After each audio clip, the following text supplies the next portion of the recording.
I need to make this video because the Mind Goblins won't leave me alone. And they won't leave me alone afterwards since I'm going to end up playing this for quite a while, I think. A large part of it being what I am about to do here in this opening clip is something so extremely overpowered, it quite literally changes the game.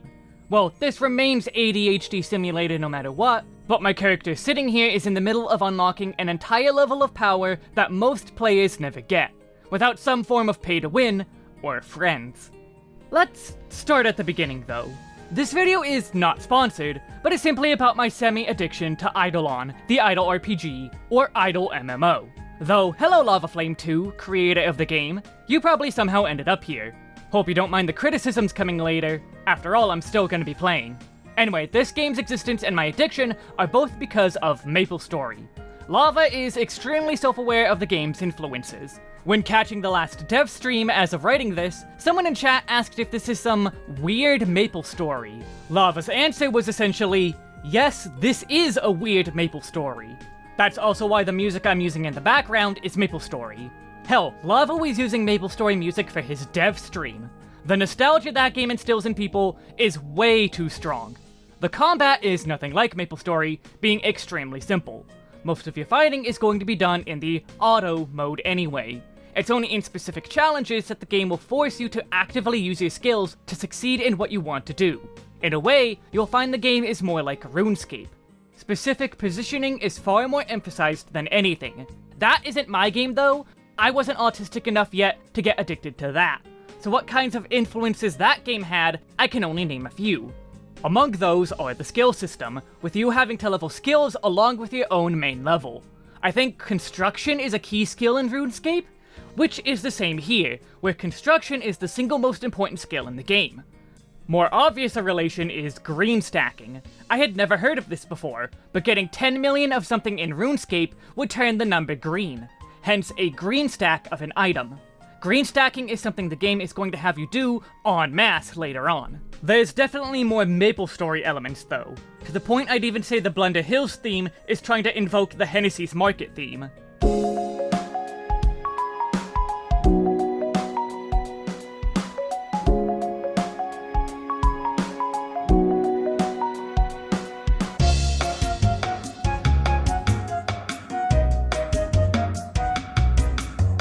So what is this game, besides as the title suggests, an idle game with RPG and MMO elements? Well, that kinda just covers the breadth of it. It's an idle game where you send your dude around to fight enemies. You also go train skills and all. Eventually, as you level up, you'll pick a class, get skills to kill enemies with, and then melt the universe with doing millions of damage per line. You'll also get multiple characters. At this point, there are 10 character slots, with room for 12 in total, unless he intends to expand this even further later. There's 6 class paths, and a 7th so-called secret class path, so you'll be using most of these to be unique classes. Some more balanced than others, but each one offering their own bonuses. You'll go through each world, dealing with all the different skills and slowly progressing toward a boss. Beating that boss will give you access to the next world, new skills, and a whole slew of new bonuses stemming from those skills. The MMO aspects are few and far between though.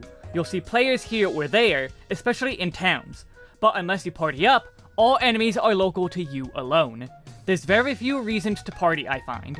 Maybe power leveling is an option, but otherwise very few things actually want to party.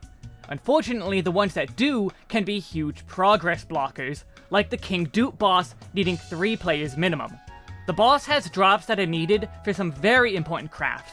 Luckily, you only need 1 dupe kill to be allowed infinite visits by yourself, but that first time, need people. Each world has 3 skills tied to it, with there eventually being 8 worlds in the game, or so is the current planned depth.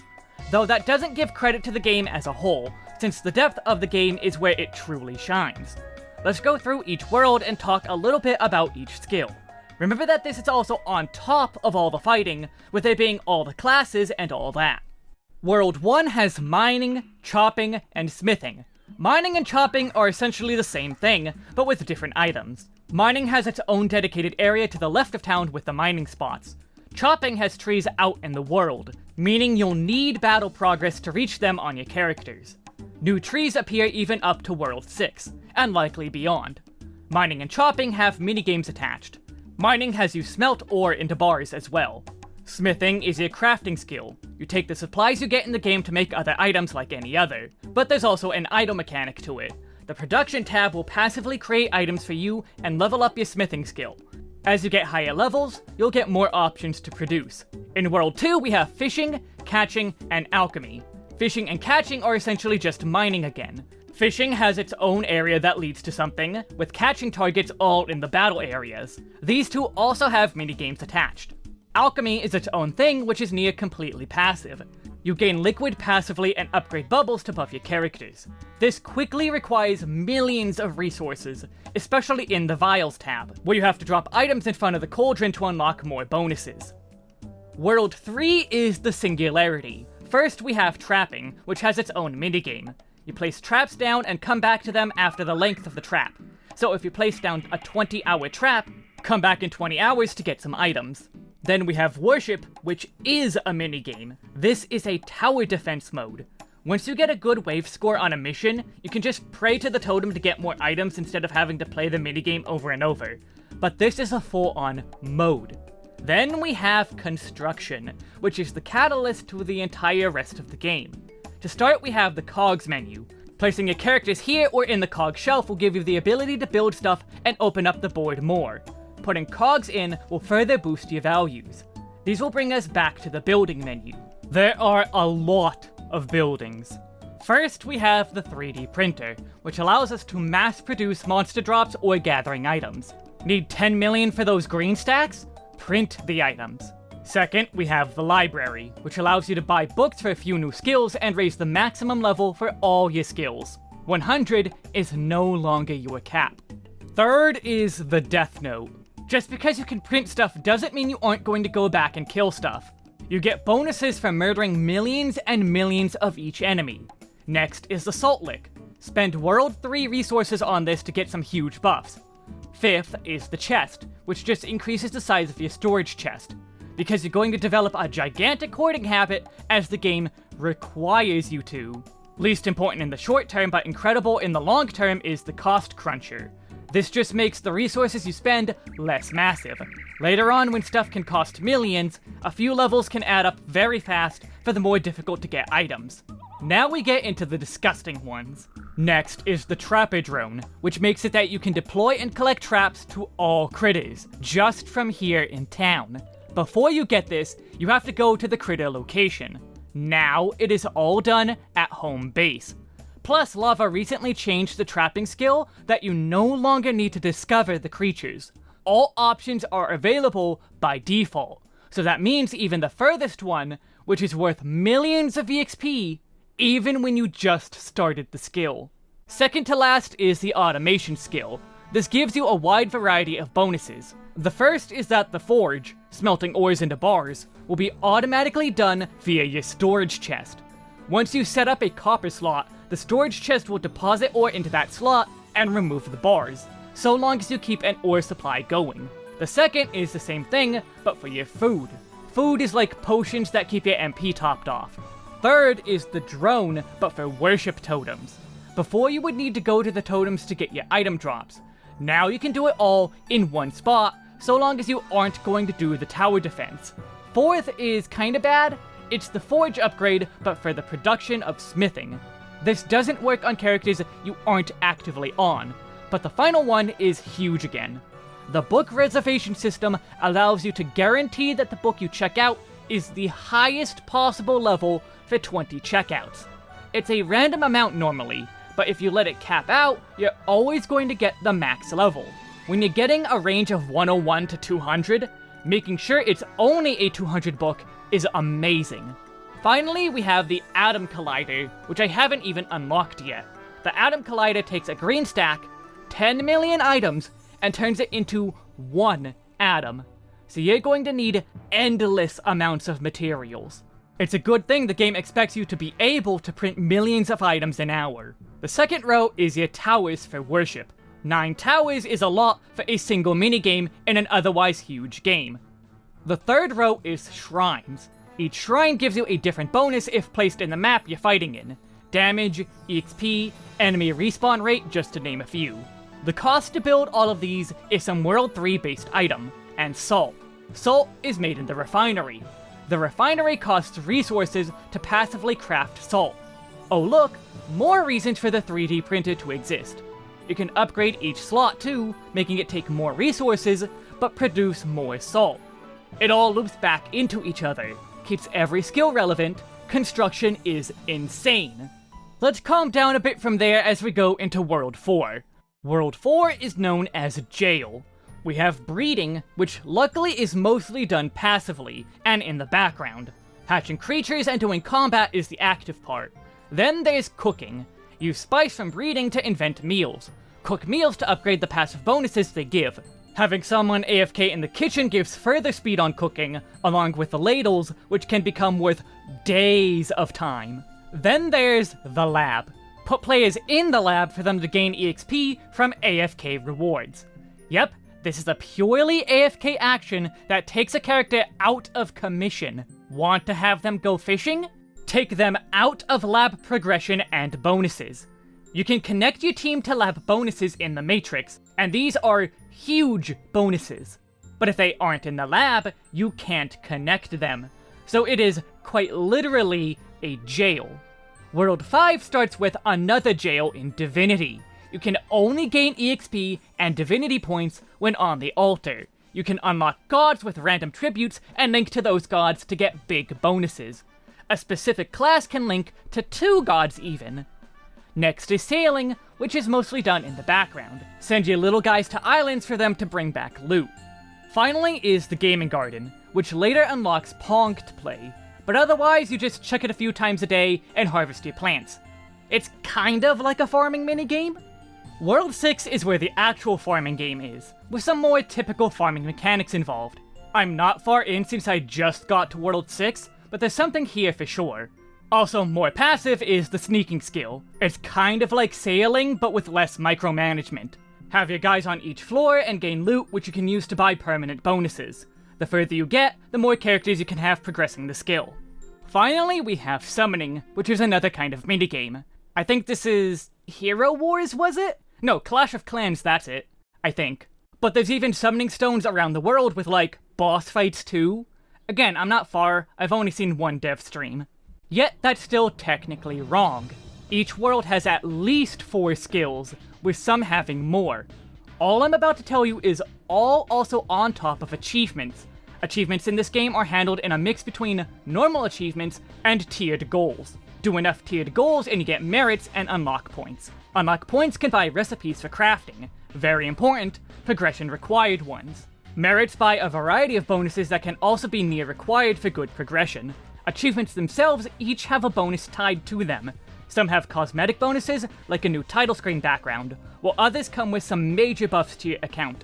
Back to talking about all the world-specific skills that aren't officially skills. World 1 has statues, pets, stamps, the party dungeon shop, star signs, and Orion, which while party dungeons aren't anything like MapleStory, they're very much their own thing with its own progression.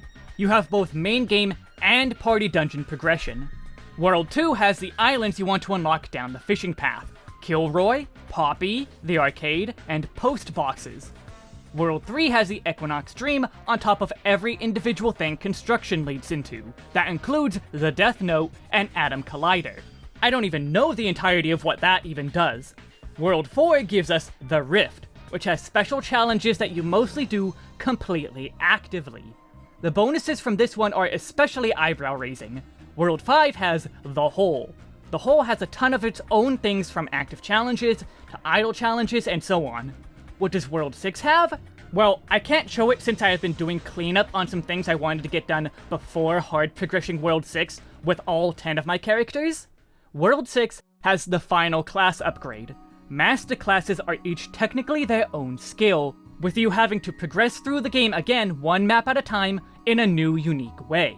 So in a way, assuming you get the master class for every class in World 6, you have an additional 7 skills from this one world, plus any further things that may be hidden here or can be added. Stuff like the Equinox Dream and the Hole use your previous skills too. You could think you're done with mining, only for it to become your most important thing to get pushing again. The depth of this game is a bit silly. Just a bit. It truly is the ultimate form of a spreadsheet ADHD game. and it's only going to expand from here. There's almost always something to do, something to progress, tons of daily tasks to get done. For one small example, doing quests is something that will send you in 50 different directions. Doing quests loops back into specific skills that get stronger the more quests you do, along with a trophy for completing a world. If you want an idle game that will definitely keep your attention, IdleOn can do that in spades. Then when you get tired of playing, set your characters up at some fight spot or skill you want them to train until you check in again tomorrow. Unfortunately, I have to return to the inspirations for what is going to now be the criticism section. At the beginning of the video, I mentioned doing something super OP. That is using the pet of King Doot. Well, less using and more owning it, pets all have passive bonuses for owning them. Paying money to get pets seems to have you get 2 of a copy of a pet. One for you, and one you can trade to one person, with that person never being able to trade it again. This is how I got King Doot and many other pets. I am a purely free-to-play player at this point, with a high likelihood to buy the auto-loot function as my tithe to the Lord for making an otherwise free game. Which in itself leads to the tangent of buying auto-loot is kind of weird in itself. This is one of many forms of pay-to-win the game has implemented. The game cannot handle too many items on the ground before it just starts to grind to a halt. It's not even a matter of your PC being able to handle it or not. I'm on a rig that could play Cyberpunk if I wanted, and this is something you can play on mobile. No, this isn't an idle game that you definitely progress a lot faster in when keeping the game open. So fighting enemies and having their items drop on the ground, far more effective than closing the game and letting the idle timer do it for you. Especially later on when you have abilities that give progress in other places, or passively slowly improve your stats permanently. So after only a few dozen minutes of your guy fighting enemies on auto, the game will slow down. Auto-loot would prevent that for as long as your inventory has room. This means you only need to check the game every so often, so you're paying for the game to not kill itself. Related to that is another pet, a ram. This allows you to access your storage chest from anywhere. There is a skill that allows that, but any items left on the ground are deleted. So if you went AFK for a while and come back to a slow game because your inventory filled, you're losing out on a ton of loot. The second pay to win. Now, of course, you can get pets for free. The problem is you get 1 pet roll a week. The odds are absolutely not in your favor, and obviously the Ram and Doot are in a league of their own. What is Doot's pay to win bonus? Well, we return to the start of the video and the divinity skill. As you pray at the altar, you gain divinity points which allow you to summon gods. You can link yourself to one god and gain a major boost to that character. Doot's power is that so long as a character has at least 1 level in divinity, they will be connected to every god at once, even without unlocking the gods. There's one exception that you have to unlock first, it seems, but when you have the boost every other god has, losing just one of them is fine when they're all just so strong and speeds up progression. One god makes it that the lab acts like the altar, so you progress the lab and divinity at the same time, cutting jail time in half. Another god makes it that you always count as active in the lab, even if you aren't in it. The bonuses in the lab are insanely powerful, so just ignoring needing to sit in there to get them, every character, no matter what you are doing, is now contributing to this. Trying to progress your combat, still helping the lab, even if you aren't getting EXP. There are many more pieces of pay to win that are added with every update. There's always some new outfit in the shop, or other bonuses you could buy. On top of this same shop being a major part of a free-to-play player's power. During the game, you'll be getting tons of free gems, completing quests, doing events, and so on. You will get gems for the premium shop. You will get so many gems for free and be able to buy so many bonuses, some of them game-changing on their own. This is the same place you buy all those outfits, or just straight up buy gems to buy all those bonuses a bit sooner. Systems that send you to the premium shop even as a free player are systems that are usually pretty scummy. Things like gacha games do. Gacha in games being something I associate with MapleStory, being the first gacha I ran into more than 20 years ago. Free-to-play games do need some form of monetization. The issue is it's very hard to be fair with that unless you go purely cosmetics, which there is a number of cosmetics too, but it's by far the minority of items.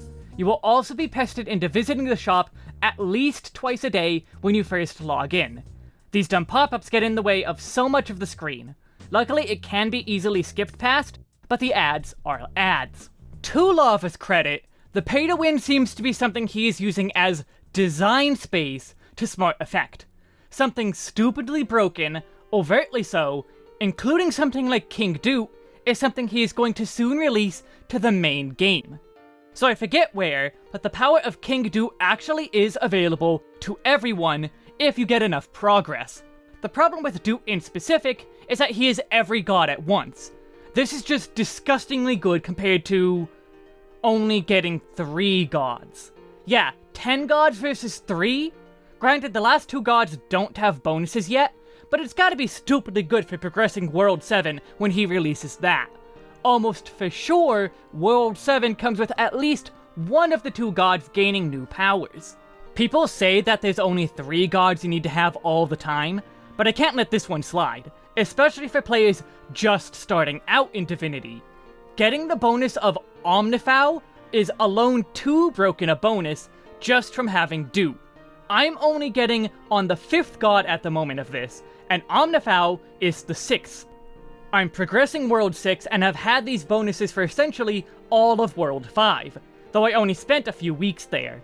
Otherwise, if you see a new paid item that is only available via your credit card and it has some overpowered bonus, the next major patch is likely to have something in it with that same power. This in-game bonus is likely to be stronger than even the paid version, so it's a matter of like, early access. On the same token though, there's an in-game leaderboard of sorts. The tome gives you increasingly higher bonuses, telling you how much score you have next to all other players.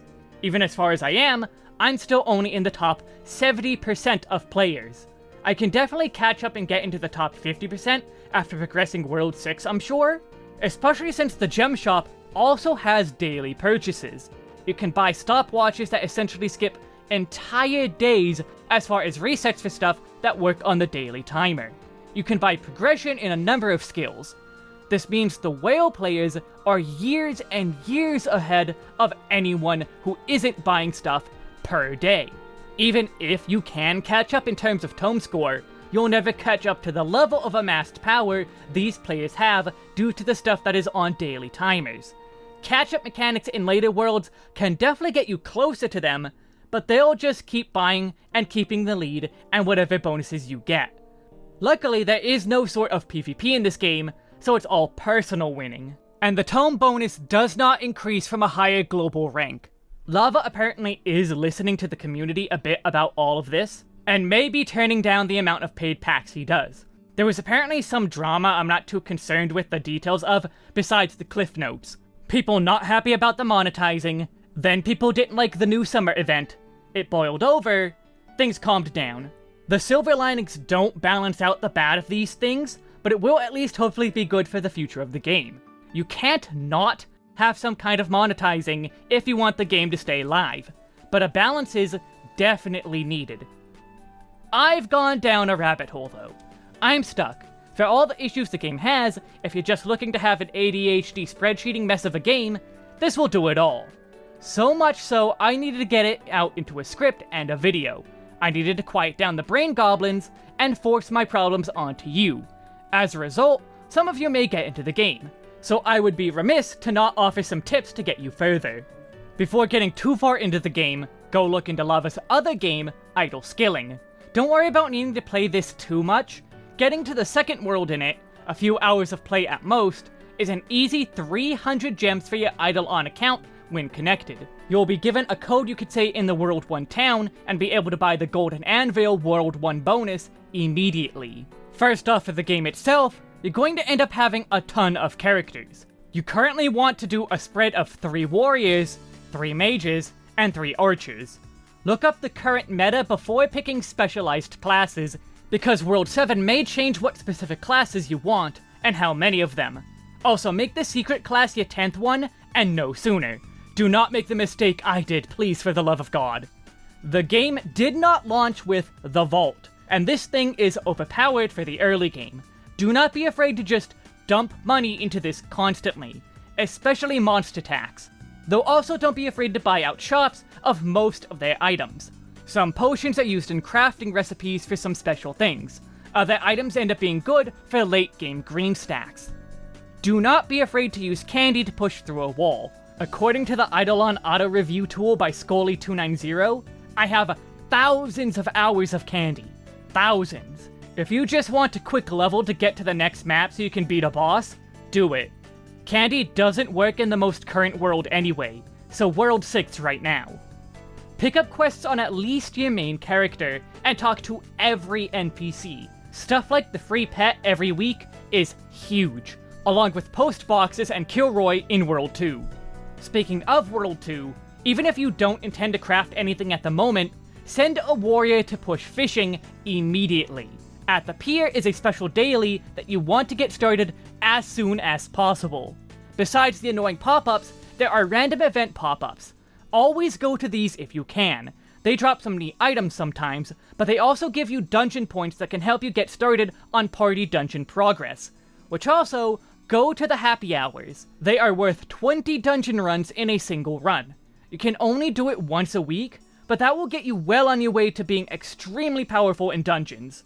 And a bit of power for outside. That's just a few tips, but there's so many more because the game just never ends in how much depth it has. It's just insane. I'll be putting a few tools into the description to help you get going as well. But there, hyperfixation slightly diminished. I can let the idea out of my mind. The video is done, I can focus on playing the game and not talking about it. Otherwise, yeah, hi. This is different, isn't it? But if you enjoyed it, like, comment, and subscribe. Come follow my Twitch if you like me doing stuff beyond just Final Fantasy XIV. I've been playing Elden Ring, and I've gotten to the end game. I'm currently fighting Millennia, and I'll be doing the DLC soon. So if you want to see her or the Dancing Lion kick my ass a bunch, that's the place to go. Farrah Missoula sucks. Thanks for indulging me if you did, and may the power of Anne and Nidhogg lay waste to your enemies.